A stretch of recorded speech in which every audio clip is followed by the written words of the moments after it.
जो कि पिता हैं। पिता की देन, कहते हैं ना, माँ का कर्ज नहीं चुका सकते, लेकिन पिता की देन भी नहीं दे सकते बिल्कुल भी। फिर भगवान ने बताया, एक बार नारद जी बैकुंठ में जाकर के भगवान से मिले और बोले, हे महाराज, मेरी समझ में यह बात नहीं आती कि आप संसार के जीवों को बैकुंठ में क्यों बुला लेते हो। यदि सभी प्राणी बैकुंठ में आ जाएं तो जन्म, मृत्यु, रोग और शोक से सबका पिंड छूट जाए, बैकुंठ का अनंत और अक्षय सुख सब भोगने लगेंगे। नारद जी की बात सुन करके भगवान मुस्कुराकर बोले, नारद जी, मैं क्या करूं? मैं चाहता हूं कि सब जीव बैकुंठ में आ जाएं, मगर कोई यहाँ आना पसंद ही नहीं करता है। नारद जी इस पर बहुत हंसे, उन्हें भगवान की बात पर विश्वास नहीं आया। सोचने लगे कि बैकुंठ जैसे अच्छे स्थान में ऐसा कौन अभागा और हतबुद्धि होगा जो आना ना चाहे। भगवान जी नारद के मन की बात को समझ गए। नारद को लीला दिखाने और समझाने के उद्देश्य से बोले, यदि आपका विचार सभी को बैकुंठ में लाने का हो तो जाकर के लोगों को समझाएं, आपकी बात लोगों को पसंद आएगी। नारद जी चल पड़े। मार्ग में सोचते जाते कि भगवान ने बिना विचारे ही बैकुंठ में सभी को बुलाने की बात तो कह दी, मगर बाद में ये अवश्य पछताएंगे। भला बैकुंठ में आने को कौन ना तैयार होगा। जिसको प्रेरणा दूंगा वही साथ चल पड़ेगा। दल के दल, समूह के समूह बैकुंठ में पहुंच जाएंगे।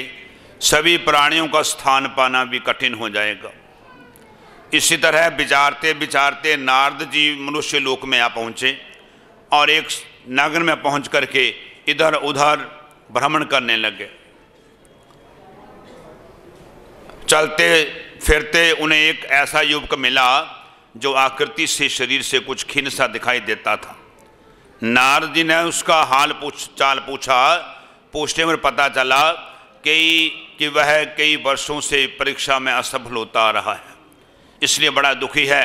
नारद जी उससे बोले, इस परीक्षा के झगड़े झंझट को छोड़ो और बैकुंठ को चलो।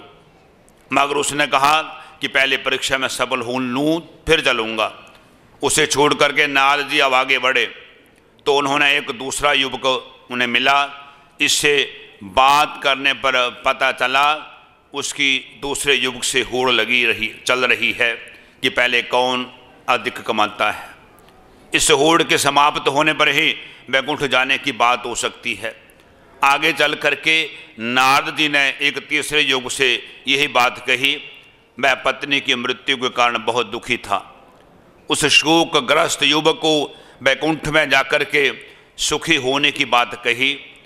उस युवक ने पूछा कि क्या मेरी मृत पत्नी भी बैकुंठ में मिल जाएगी। नारद जी ने कहा, वह तो वहाँ नहीं मिल पाएगी। उस युवक ने कहा, जब वहाँ मेरी प्रियतमा ही नहीं आएगी या नहीं जाएगी तो मैंने वहाँ क्यों जाना। नारद जी बहुत बेचैन हो गए।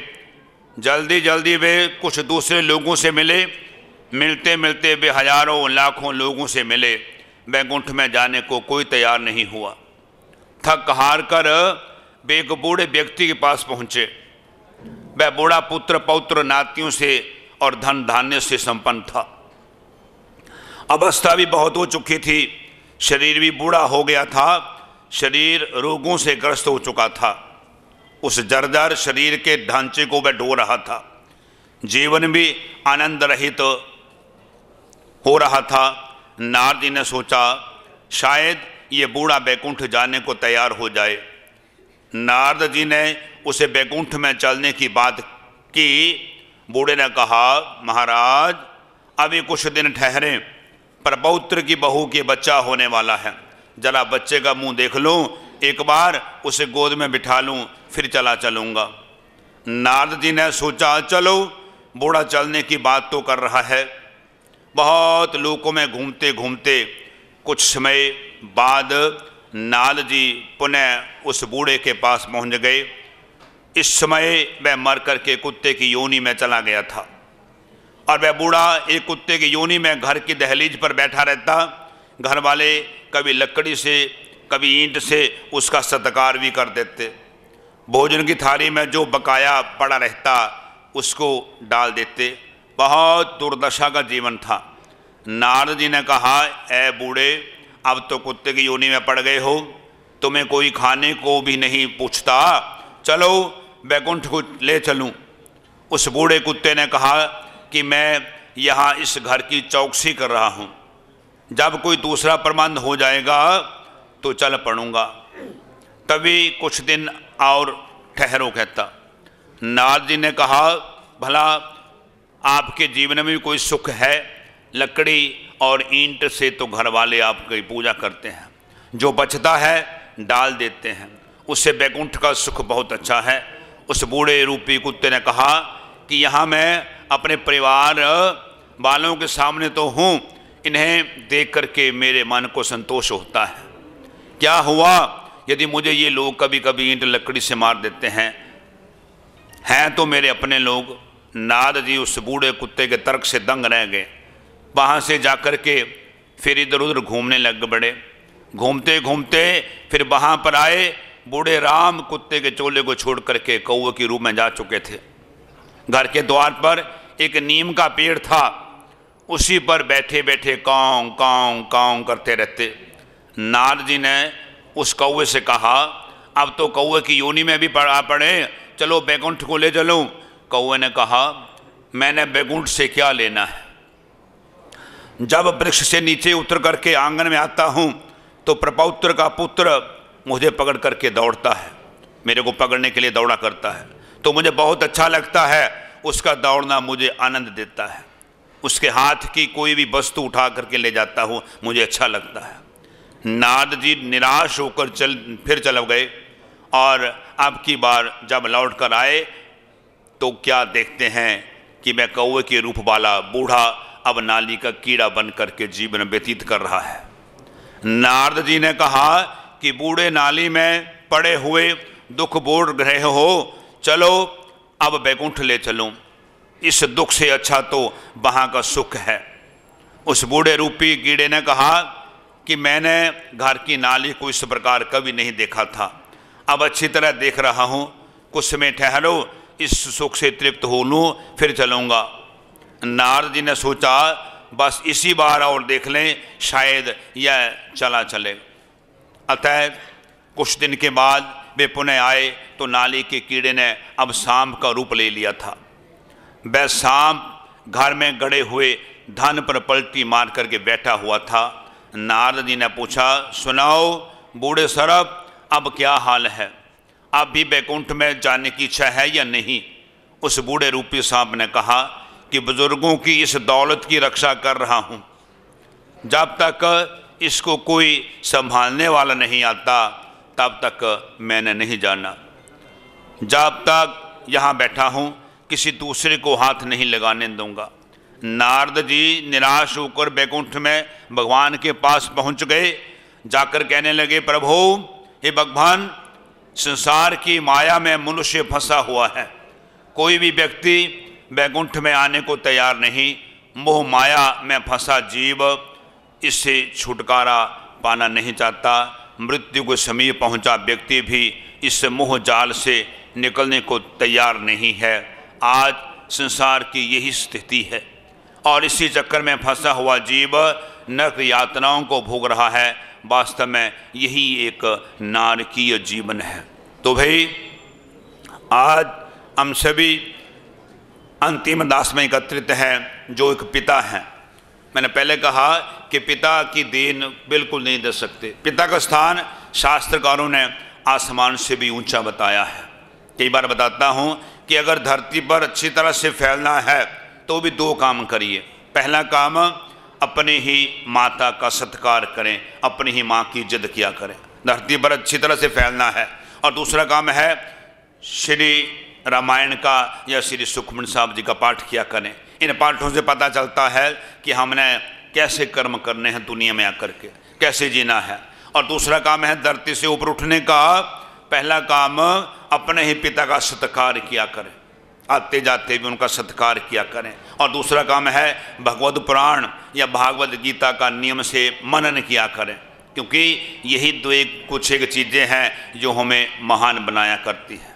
तो मेरे साथ मिलकर के 1 मिनट के लिए भगवान का नाम लेंगे, सारे मिलकर के अपनी जीव पवित्र करेंगे, क्योंकि इस समय वाली अंतिम अरदास के समय प्रार्थना जो भगवान के लिए करते हैं दिवंगत आत्मा के निमित्त, प्रभु अवश्य सुना करते हैं कि प्रभु दिवंगत आत्मा को अपने चरणों में निवास देना और पीछे परिवार वालों को उनकी जुदाई को सहन करने की शक्ति देना। मेरे साथ मिलकर के भगवान का नाम लेंगे। श्री राम जय राम जय जय राम। श्री राम जय राम जय जय राम। श्री राम जय राम जय जय राम। श्री राम जय राम जय जय राम। श्री राम जय राम जय जय राम। श्री राम जय राम जय जय राम। श्री राम जय राम जय जय राम। श्री राम जय राम जय जय राम। श्री राम जय राम जय जय राम। श्री राम जय राम जय जय राम।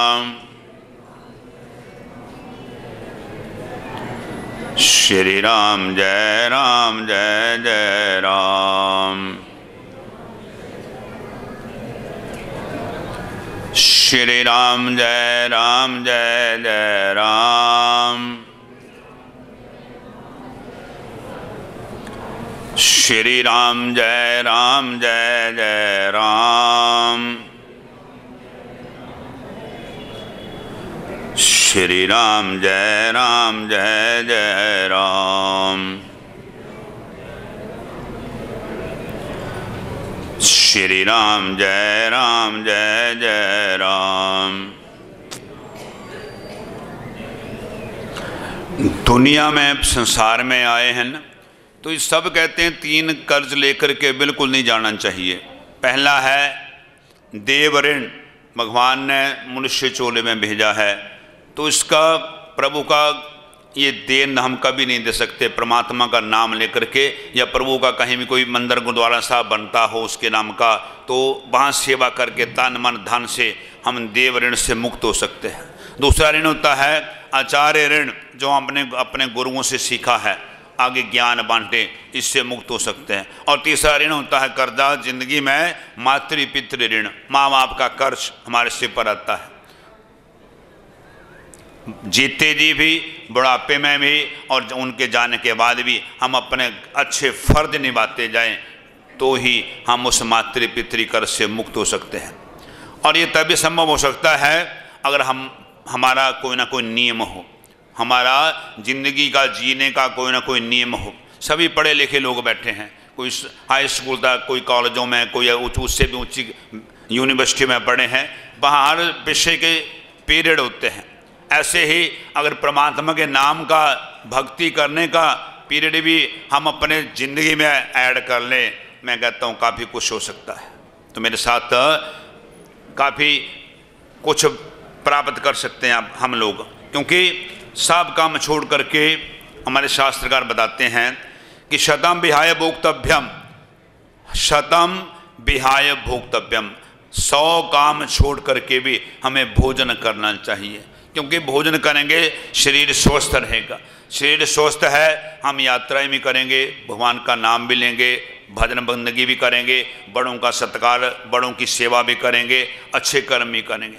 दूसरा काम है सहस्रम स्नानमाचरित, और हजारों काम छोड़ करके हमें स्नान करना चाहिए, शुद्ध होना चाहिए हमें, क्योंकि शुद्ध मन में ही आत्मा का निवास हुआ करता है, शुद्ध मन में ही परमात्मा जो बसा करते हैं। और तीसरा काम है लक्ष्यम विहाय दातव्यम, लाखों काम छोड़ करके हमें कोई ना कोई दान अवश्य दिन में करना चाहिए, क्योंकि कुछ भी नहीं है तो प्रभु का के सामने प्रार्थना करेंगे, हे ईश्वर सबका भला करो, ये भी दान में याद, सबका भला मांगेंगे तो। और चौथा काम है कोटिम त्यक्त्वा हरिम भजेत, करोड़ों कामों को छोड़ करके, करोड़ों ही काम कार्यों को छोड़ के हमें हरि का भजन करना चाहिए, क्योंकि जिस काम के लिए आए हैं, जिस काम के लिए भगवान ने दुनिया में भेजा हुआ है, अगर हमने ये काम ही ना किया तो हमारा जिंदगी में आने का क्या फायदा। इसलिए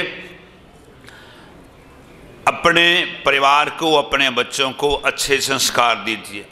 अगर छोटी अवस्था में ही बच्चों को संस्कार अच्छे मिलते हैं, आगे जाकर के संगति अपने आप ही अच्छी मिल जाती है। नहीं तो याद रखना, जहाँ जिन बारिश नहीं होती ना, जिस जगह बारिश नहीं हुआ करती, वहाँ की फसलें जो हमें नष्ट हो जाती हैं। और जिन घरों में अपने बच्चों को छोटी अवस्था से ही अच्छे संस्कार नहीं दिए जाते, वहाँ की नस्लें जो हैं वो खत्म हो जाया करती हैं। हमें सीखना चाहिए बड़ों की, माँ बाप की सेवा किस तरह से किया करते हैं।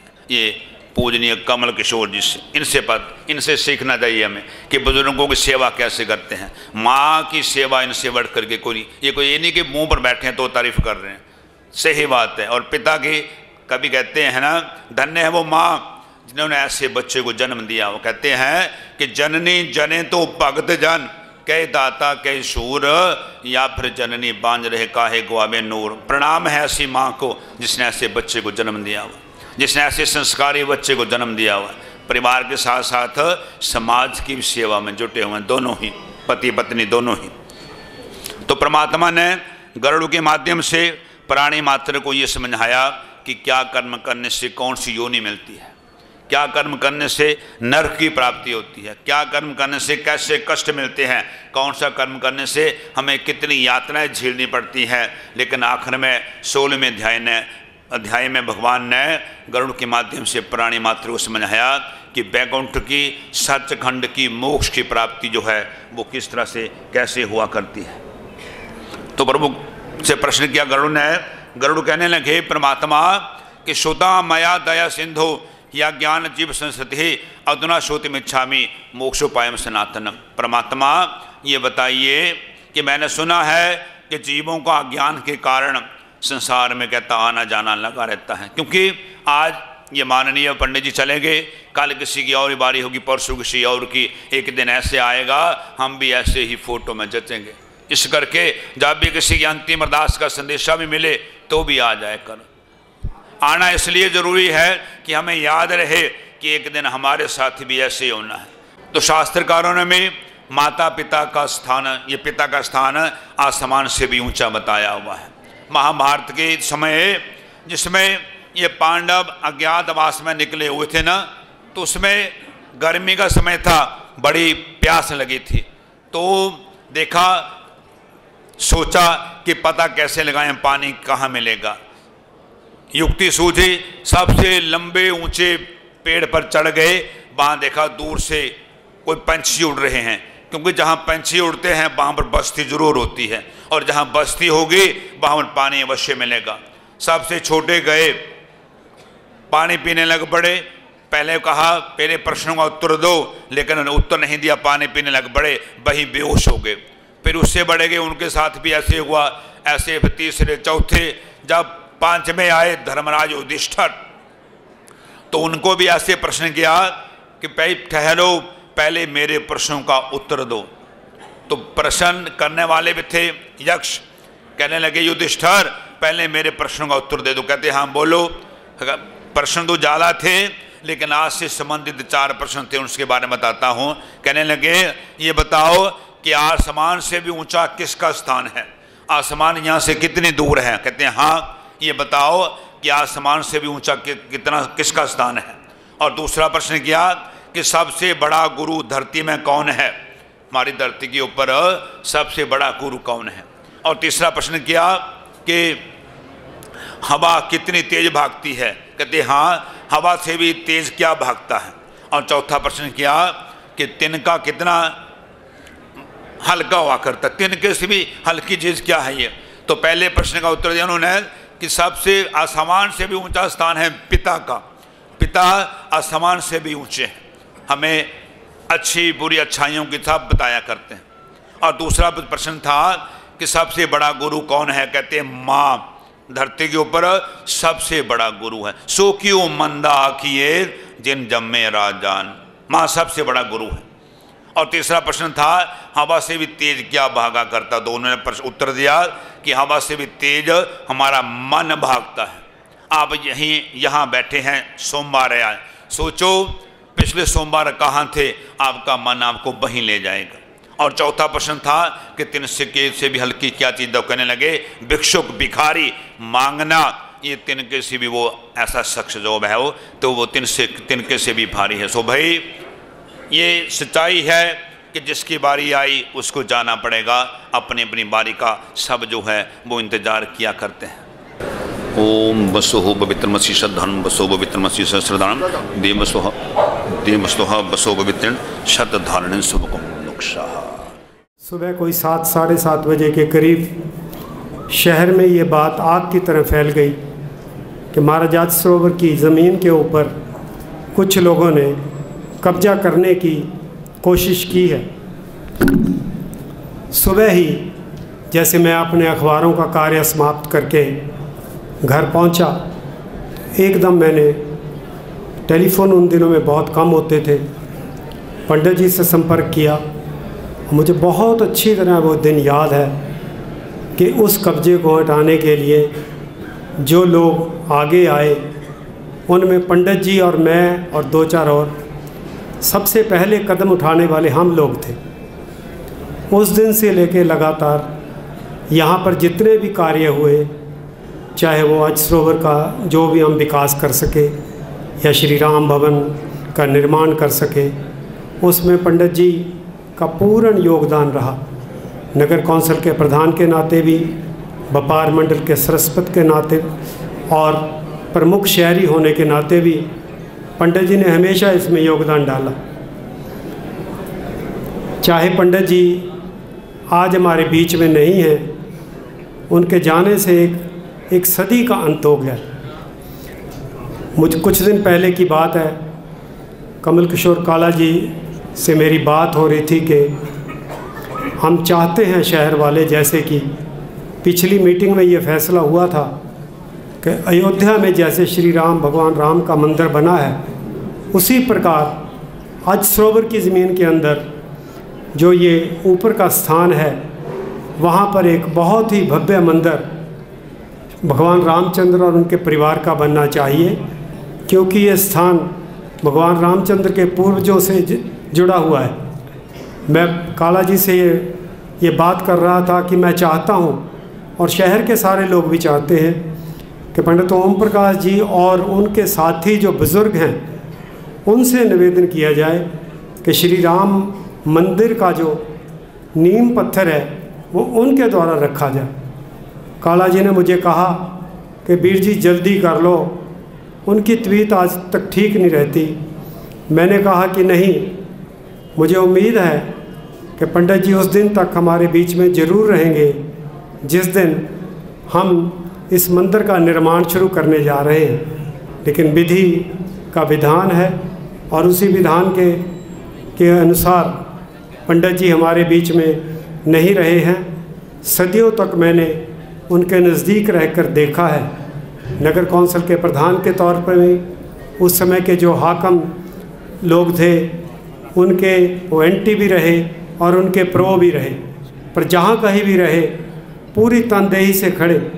मुझे याद है कि किस प्रकार जब उनको प्रधान बनाने की या हटाने की बात हुई, कभी वो झुके नहीं।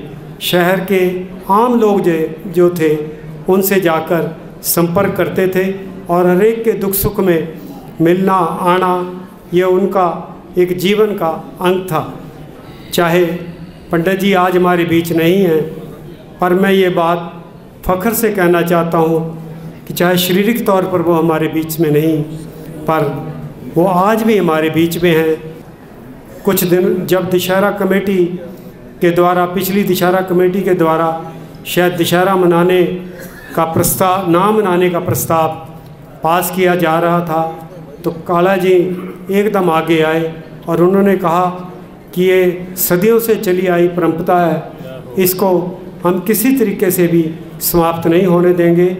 उस दिन से लेके आज तक काला जी उस परंपरा को कायम रखे हुए हैं और 10-15 दिन समाज के हर दुख सुख में काम आने के साथ साथ ये दशहरे का जो, चाहे उसकी झांकियाँ हों, चाहे यहाँ पर पर्व मनाने का प्रश्न हो, हमेशा उसको मनाते रहे हैं। उसके साथ ही ब्राह्मण सभा के प्रधान भी रहे हैं, नगर कौंसिल के पूर्व प्रधान भी, उप प्रधान भी रह चुके हैं।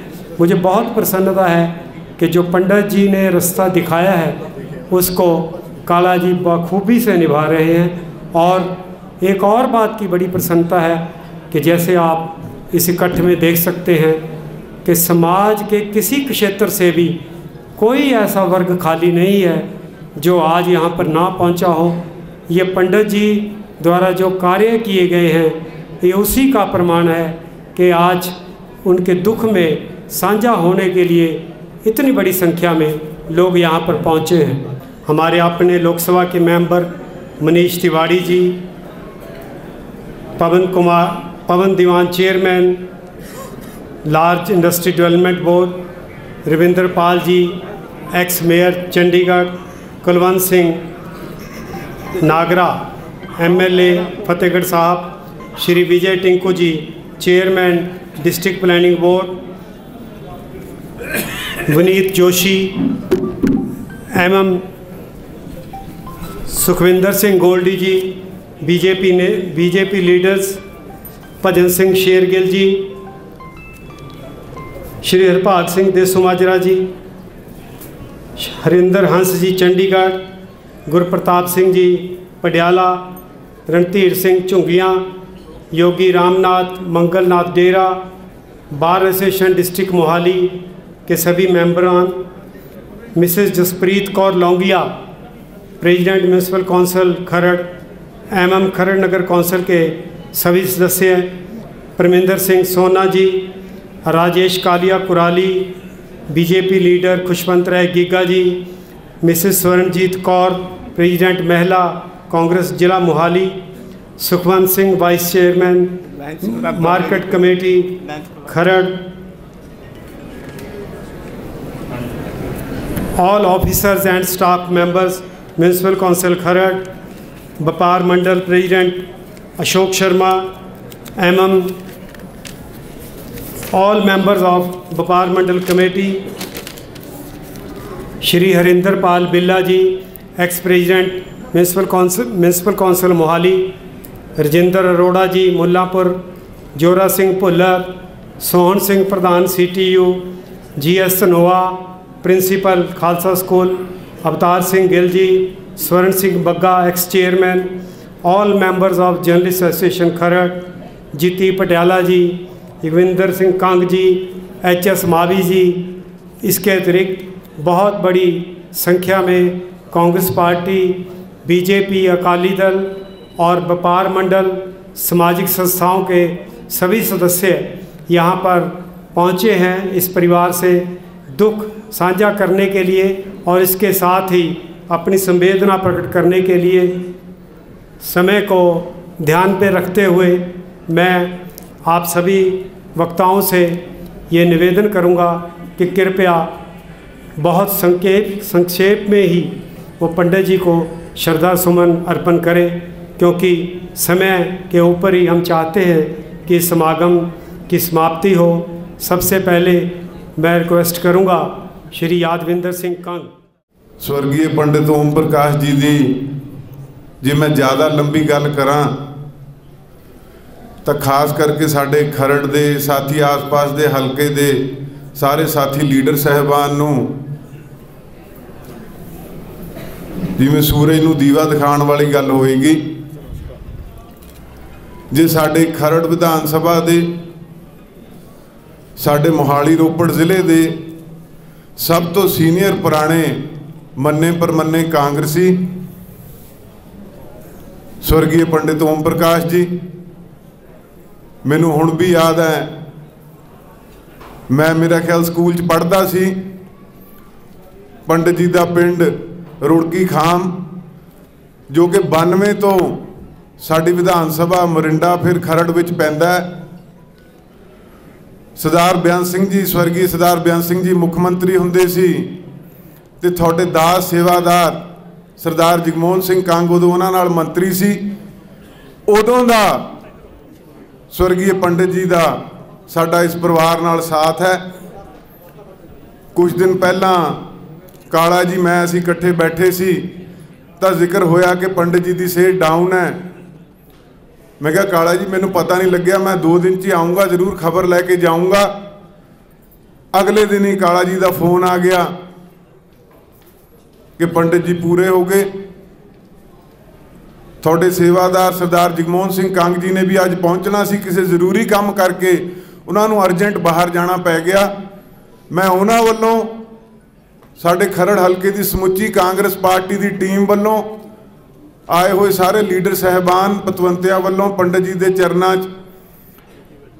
शरदा के फुल भेंट करदा है और यही आस करदा है कि परमात्मा उन्होंने स्वर्गां च निवास देवे ते उन्हां दे दिखाए हुए रस्ते ते जिवें कमल किशोर काला जी और उन्हां दा सारा परिवार चल रहा है, इसी तरीके नाल ये उन्हां दा आशीर्वाद लैके अगे तरक्की करन। बहुत बहुत धन्यवाद।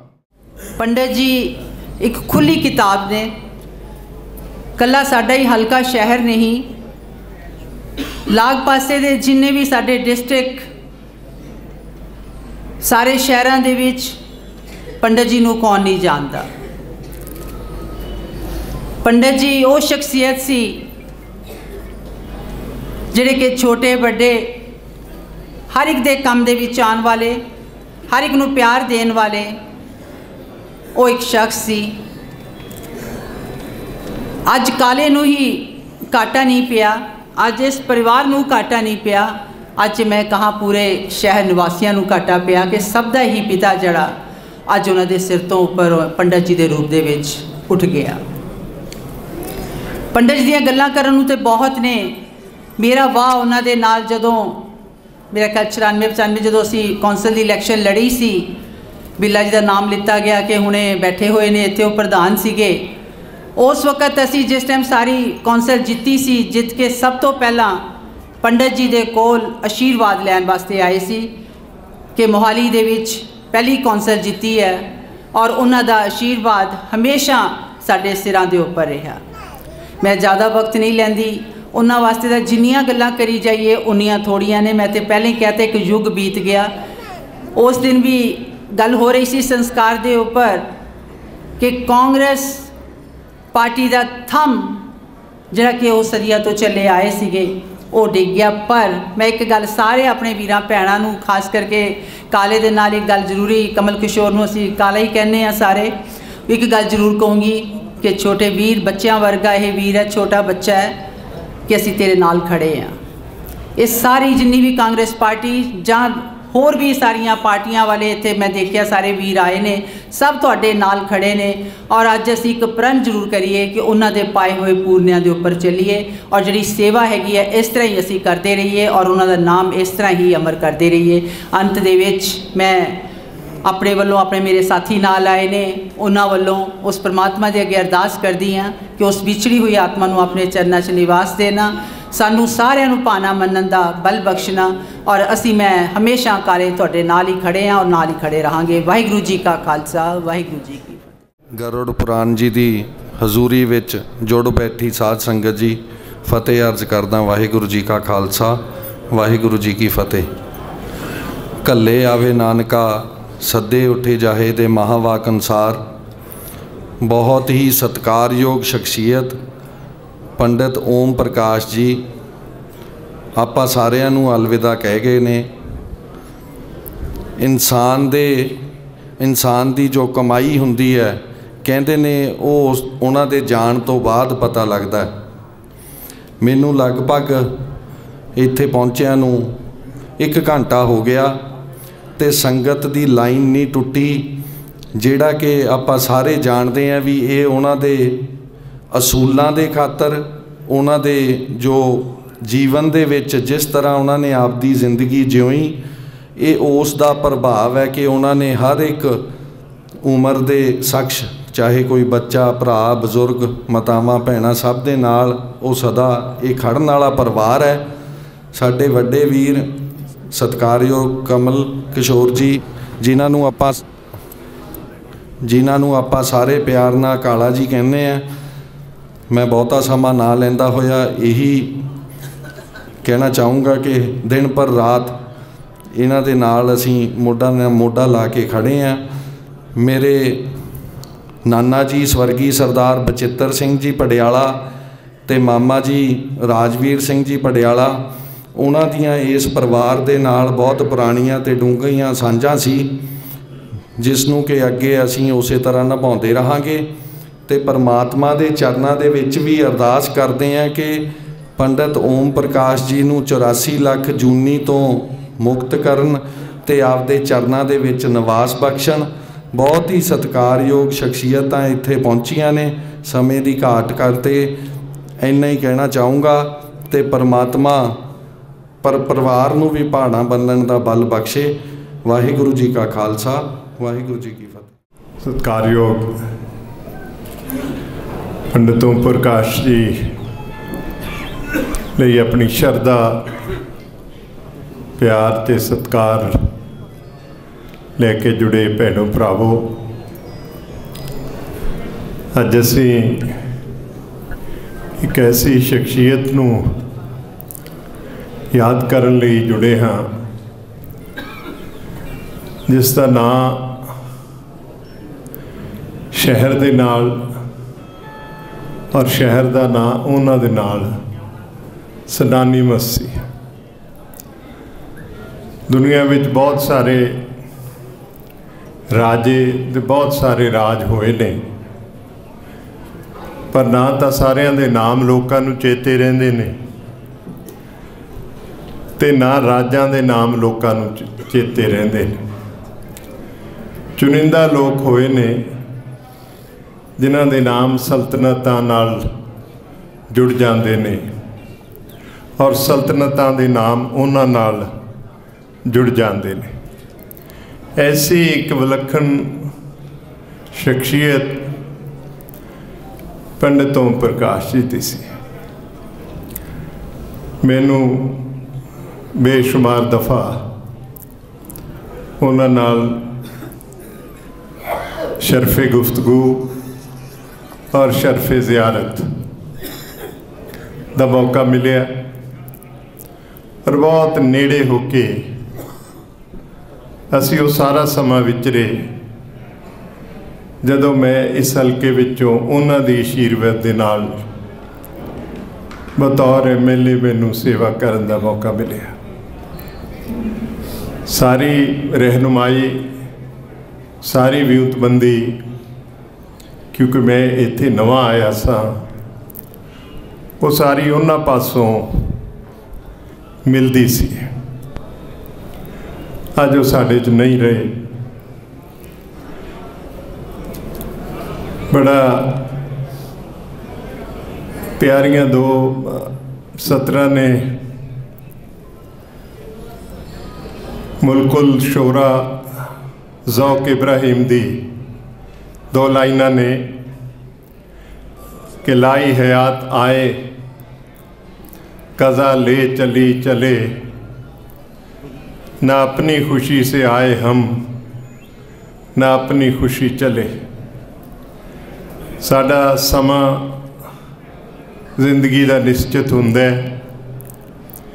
ये मौत आदि मनुख तो लैके अज तक भेद बनी हुई है। किसी नूं ये याद नहीं हुंदा कि असी कदों किवें मरना है। आदरणीय पंडित जी महाभारत का बड़ा प्यारा जिक्र कर रहे सी कि जदों पांडव एक जादू दे तालाब के किनारे एक एक करके सारे भरा मुरशद हो गए। एक गायबी आवाज़ जिसनों वॉइस ऑफ यक्षा के नाम नाल याद करते हैं, वो हर पांडे भरा नूं ये चेतावनी दिंदी सी कि इस तलाब का पानी पीण तो पहला मेरे सवालों के जवाब दिओ।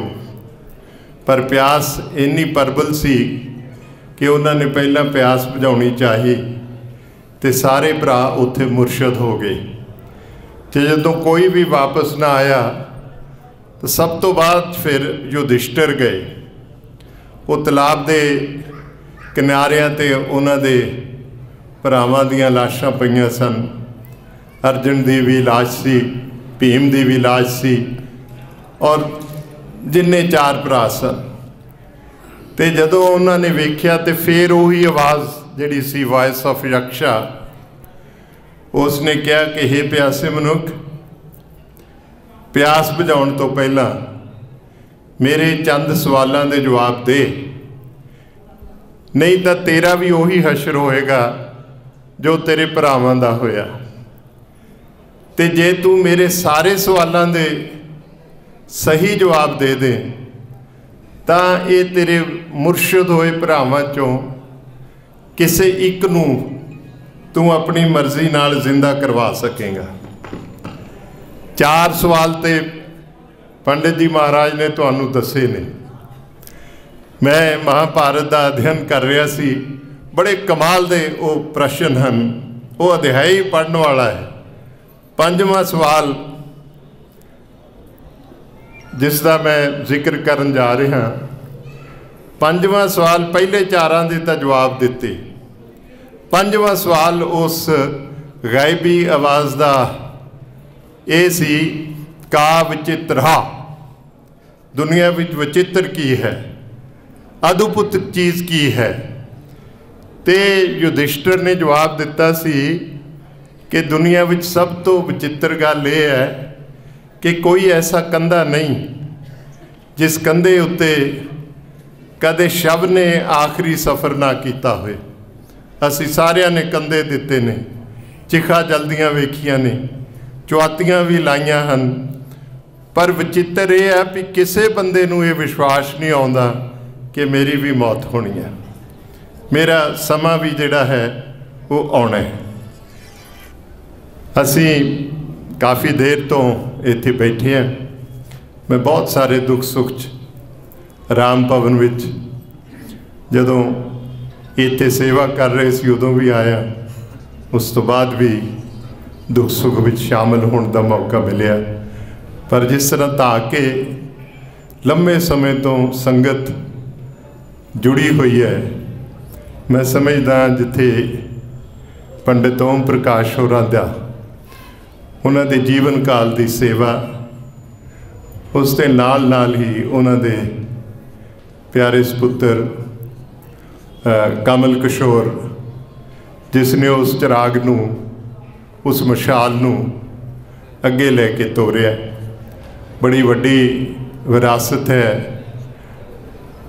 पंडित ओम प्रकाश जी की।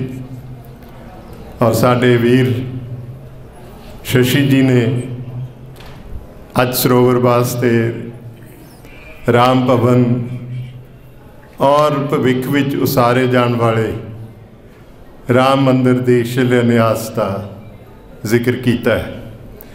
ये सारिया चीज़ां इस गल नूं तस्दीक करदियां हन कि ये शहर कितना पुरातन है, ये शहर कितना पवित्र है, इसकी मिट्टी कितनी पवित्र है, इसके लोग कितने पवित्र हैं। मैं बहुता समा नहीं लेना, एको ही गल अपने अजीज़ कमल किशोर होरां नूं बेनती करांगा। बड़ी प्यारी एक छोटी जी नज़म है रविंद्रनाथ टैगोर की, वह मैं सिर्फ सार अंश तुहाडे नाल साझा करांगा। इस तरह है कि एक दिन सूरज डुबन लगा, सूरज डुबन लगा तो वह चला चला के कह रहा सी भी कोई है जो मेरे अस्त हो जाने तो बाद इस संसार नूं रोशनी दे सके। सूरज चला रहा सी, किसी पास्यों कोई आवाज़ ना आई, अंत नूं एक निर्बल जी मोमबत्ती सूरज के सामने आके खड़ी हो गई। कहन लगी, हे महासूरज, मैं इस कदर काबिल तो नहीं कि जिन्नी रोशनी तू इस संसार नूं वंडदा रहा मैं उन्नी रोशनी दे सकां, पर मैं तेरे नाल इकरार करदी हाँ, तेरे नाल वायदा करदी हाँ कि जब तक मेरा बदन जलदा रहेगा मैं अपनी समर्था अनुसार अपने आले दुआले नूं रुशनाउंदी रहांगी। मैं समझदा हाँ कि पंडित जी नूं सच्ची श्रद्धांजलि ये हुई है कि जिहड़ी अजीम विरासत वो लगभग एक सदी दी इस शहर में छड्ड गए हैं, जिस दे वारिस के तौर पर साडे अजीज़ कमल किशोर जी उस जिम्मेवारी नूं बाखूबी निभा रहे हैं। मैनू याद है मैं जिन्ना समा इत्थे रहा रामलीला भी अटेंड की ते पंजे दशहरे अटेंड किए ज़ेरे क़यादत कमल किशोर, और वो जिहड़ी ट्रडिशन है मैनू खुशी है कि अज भी उस तरह बरकरार है। इन्हां शब्दां नाल मैं सत्कारयोग साडे मित्र भी सन, वड्डे भरा भी सन, गाइड भी सन, हुण असीं उन्हां नूं इन्हां फिज़ावां विचों लभ्या करांगे, यादां दे राहीं उन्हां नूं याद करिया करांगे। इन्हां शब्दां नाल उन्हां नूं याद करके सारे परिवार दे नाल अपने परिवार वालों इस शदूद दुख विच बहुत अदब नाल शरीक हुंदा हाँ। दुआ करदा हाँ पंडित जी की रूह नूं परमात्मा शांति देन, अपने चरनां विच सदैव काल लई विराम बख्शण। वाहिगुरू जी का खालसा, वाहिगुरू जी की फतेह। कल्ले आवे नानका सदे उठ जाए महाभाग अनुसार पंडित ओम प्रकाश जी भी उस अकाल पुरख वालों बख्शे विश्वासां की पूंजी नूं समेट दे संसार तो कूच कर गया। अज आपां सारे उन्हां दी अंतिम अरदास दे विच शामिल होने लई इकट्ठे होए हैं। क्या जाने कि मेरे कैसा मरना होए, जेकर सह मरना वैसे सहला मरना होए। मैं ये कह सकता कहते किसी को कुछ नहीं पता मौत कदों किवें ते कित्थे आउणी है, पर जेकर बंदा भगवान दे नाल जुड़िया रहे तो मौत सहली मौत होंदी है। पंडित ओम प्रकाश जी जाना हर एक ने है, पर मैं इस मौत नूं सहली मौत कह सकदा कि एक पूरी सदी बतीत करके इस दुनिया तो गए ने और चिट्टी चादर लैके इत्थों गए ने। अज भी वो दुकान जिथे नरजिंद सिंह तालोवर तो लैके अज तक का सफ़र बहुत सारे लोगों ने तय किया। हर एक का दफ्तर, हर एक का सब कुछ पंडित ओम प्रकाश की दुकान होंदा सी। और बहुत सारे लोगों ने बहुत सारिया पग्गां बदलियां,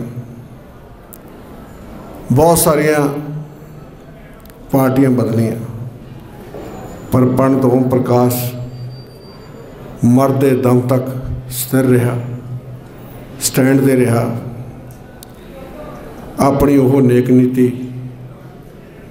ईमानदारी ध्यानदारी नहीं छड्डी। मैं जदों 97 इलैक्शन लड़िया, मेरी बड़ी छोटी उम्र से, पंडित ओम प्रकाश ने मेरी उंगल फड़ के मैनू कल्ले कल्ले पिंड तक, कल्ले कल्ले गली तक लेके गए। भावें वो कुछ समा मेरे नाल नाराज भी रहे, पर साडा जिहड़ा अपना परिवारक रिश्ता से उस कदे भी टुटण नहीं दिता, हमेशा बनया रहा। मैनू जो 2006 द्वारा कांग्रेस पार्टी का प्रधान बनने का मौका मिलया, ਤਾਂ ਮੇਰੇ 2 ਪ੍ਰਧਾਨ ਸੀ ਬਲਾਕਾਂ ਦੇ ਇਸ ਖੜ ਹਲਕੇ ਦੇ, ਇੱਕ ਕਮਲ ਕਿਸ਼ੋਰ ਤੇ ਇੱਕ ਜੀਪੀ ਸਿੰਘ। ਗੁਰਪ੍ਰੀਤ ਜੀਪੀ ਅੱਜ MLA ਬਸੀ ਪਠਾਣਾ ਹੈ। ਤੇ ਜੇ ਮੈਂ ਕਹਾਂ कि कमल किशोर वर्गा नतड़क तो एडा जरनैल किसी पार्टी च काम करता है, उत्थे इन जो अमीर विरासत माँ प्यो तो मिली है वो संस्कार ने। पंडित ओम प्रकाश जी को बहुत गहरे जख्म भी हुए। साढ़े बड़े भरा नेशी जी का वक्त तो पहले चले जाना, माता जी का चले जाना और जवाइयों का चले जाना, ये दुख पंडित जी को बहुत लंबा समा करेंदे रहे। पर पंडित जी हिम्मत से मैनू लास्ट 2 महीने पहला फोन भी आया, फोन पर गल की, क्योंकि जो बंदा बजुर्ग हो जाता है उस बराग भी आना है।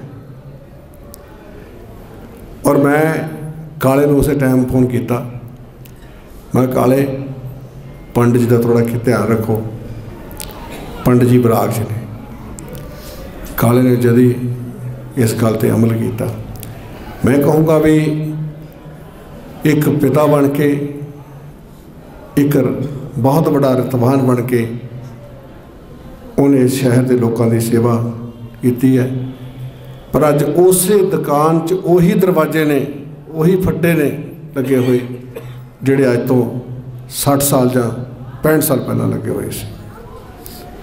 इसलिए इहो जिहे परिवारों के नाल जो ये घटनावां वापरदियां ने तां अज सारे शहर, सारे इलाके का, सारे पोलीटिकल लोगों का ढिड होना इस गल का सबूत है, प्रमाण है कि इस परिवार की बहुत कमाई की हुई है,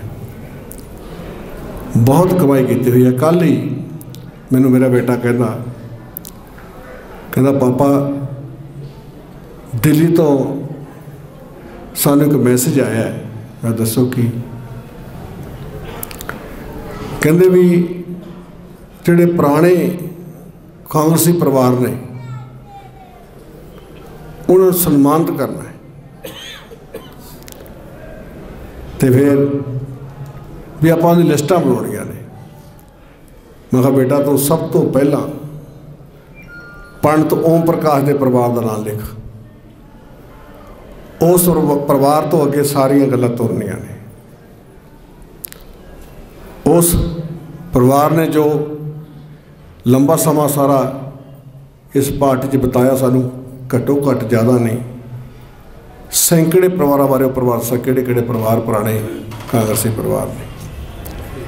इसलिए ऐसे सज्जन, ऐसे परिवार जिहड़े स्तंभ हुंदे ने उन्होंने मजबूत रखना, उहदे नाल खड़ना, जिन्हां दे सिर ते असीं उठदे हां उन्होंने सत्कार करना साडा फर्ज बनता है। अज मैनूं लगदा मुख्यमंत्री साहब दा ऑलरेडी जिहड़ा प्लैंड दौरा सी आदमपुर का सी, इस करके नहीं पहुँच सके होने, पर उनके भरा साहब वालों इत्थे हाज़री लवाई गई है। साडे तवाड़ी साहब वालों दीवान साहब इत्थे हाज़री भर रहे थे, और साडे ब्राह्मण सभा पंजाब के प्रधान चेयरमैन बोर्ड के शेखर शुक्ला जी भी अचेचे तौर पर, और साडे शशिपाल जैन जिहड़े कि एक बहुत विलक्षण शख्सियत के मालक ने। कोई भी इत्थे दुख सुख की घड़ी हुंदी है, जो स्टेज सकत्तर की भूमिका जां जो इन्हों सोचे खड़ दे परिवारों बारे पता शायद किसी होर नूं इन्ना ज्ञान ना होवे, इन्हों भी मैं सलूट करदा कि ये हमेशा ही जो लोग समाज सेवी ने, चंगे लोग ने, उन्होंने लिए गल करते हैं और दिलों करते हैं। मैं उहदी भी बहुत कदर करदा। मैं अंत विच अपने वालों, अपने परिवार वालों, समूचे सूबे की सूची कांग्रेस पार्टी के प्रधान सरदार नवजोत सिंह सिद्धू, मुख मंत्री पंजाब सरदार चरणजीत सिंह चन्नी ते साढ़े कांग्रेस पार्टी के इंडिया के प्रधान श्रीमती सोनिया गांधी वालों भी परिवार दे दुख साझा करदा ते अरदास करदा कि साढ़े बहुत ही सत्कारयोग महान योधे रंगले सज्जन पिता समान पंडित ओम प्रकाश जी नूं अपने चरणों च भगवान निवास बख्शण ते सानूं सारिआं नूं पाणा मनण दा बल बख्शण। इस परिवार दा बारे बहुत कुछ कहा गया। मैं इस परिवार वालों, इस परिवार का हिस्सा होने के वालों मैं सब आईयां शख्सियतां का बहुत बहुत धन्यवाद करदा अते परिवार नूं ये विश्वास दिवाना है कि साडा जिहड़ा ब्राह्मण समाज है, जिसके पंडित ओम प्रकाश जी ने सानू सेध दिती सी, उस तरह ही हमेशा असी नाल खड़ांगे अते अपना वीर, छोटा वीर कमल किशोर जी नूं जिस तरह का भी सहयोग की लोड़ होगी वो देवांगे। धन्यवाद। जगदीश हरे स्वामी जय दीनानाथ हरे भगवन जय जय राधे श्याम हरे भक्त जनों के संकट दास जनों के अवगुण बंसरी वाला दूर करे हरिओम जय जगदीश हरे। जो द्यावे फल पावे दुख बिन से मन का स्वामी दुख बिन से मन का सुख संपत्ति घर आवे सुख संपत्ति घर आवे काष्ट मिटे तन का हरिओम जय जगदीश हरे। मात पिता तुम मेरे शरण पढ़ूँ मैं किसकी स्वामी शरण पढ़ूँ मैं किसकी तुम बिन और न प्रभु बिन और न दूजा आयास करूँ मैं जिसकी हरिओम जय जगदीश हरे। तुम पूर्ण परमात्म तुम अंतरयामी स्वामी तुम अंतरयामी पार ब्रह्म परमेश्वर पार ब्रह्म परमेश्वर तुम सबके स्वामी हरिओम जय जगदीश हरे। तुम करुणा के सागर तुम पालन करता स्वामी तुम रक्षा करता मैं मूर्ख खल खामी मैं सेवक प्रभु स्वामी कृपा करो भरतारिओम जय जगदीश हरे। तुम होए गया गोचर सबके प्राणपति स्वामी सबके प्राणपति किस विध मिलूं दयामय किस विध मिलूं मेरे राम जी तुमको मैं कुमति हरिओम जय जगदीश हरे। दीना बंधो दुख हरता ठाकुर तुम मेरे स्वामी रक्षक तुम मेरे अपने हाथ उठावो अपने शरण लगावो द्वार बड़ में तेरे हरिओम जय जग विषय विकार मिटावो पाप हरो देवा स्वामी काष्ट हरो देवा श्रद्धा भक्ति बढ़ावो हृदय प्रेम बढ़ाबो श्री संतन की सेवा। हरिओम जय जगदीश हरे। तन मन धन सब कुछ है तेरा स्वामी, सब कुछ है तेरा, तेरा तेरे अर्पण, तेरा प्रभु जी को अर्पण क्या लागे मेरा। हरिओम जय जगदीश हरे। श्याम सुंदर जी की आरती जो कोई नर गावे, भगवान प्रेम सहित गावे। कहत शिवानंद स्वामी, कहत हरिहर स्वामी, मन वंचित फल पावे। हरिओम जय जगदीश हरे, जय जगदीश हरे। स्वामी जय दीनानाथ हरे, भगवान जय जय राधे श्याम हरे। भक्त जनों के संकट, दास जनों के अवगुण, बंसरी वाला दूर करे। हरिओम जय जगदीश हरे। ये रख दो, फूल ले लो हाथ में, वो डोकरी वाला फूल, सभी ले लो फूल।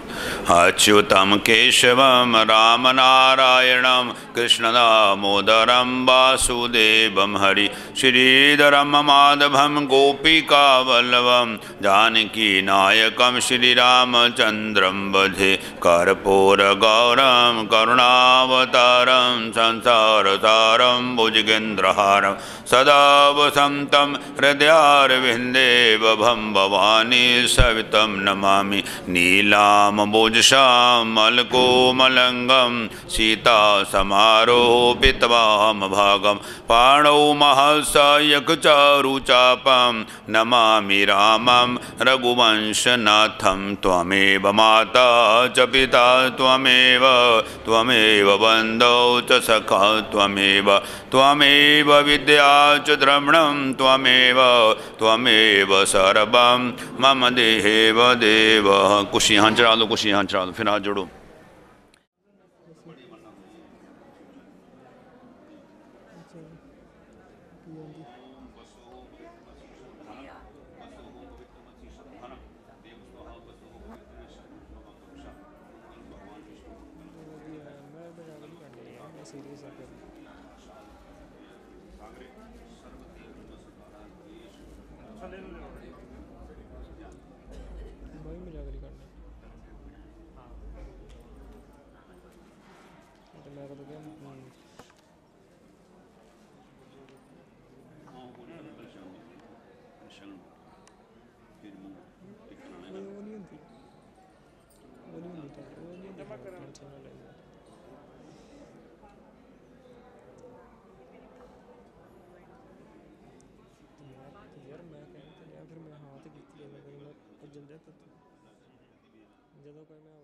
ਜਦੋਂ ਕੋਈ ਮੈਂ ਉਦੋਂ ਤਿਆਰ ਰੱਖਾਂ।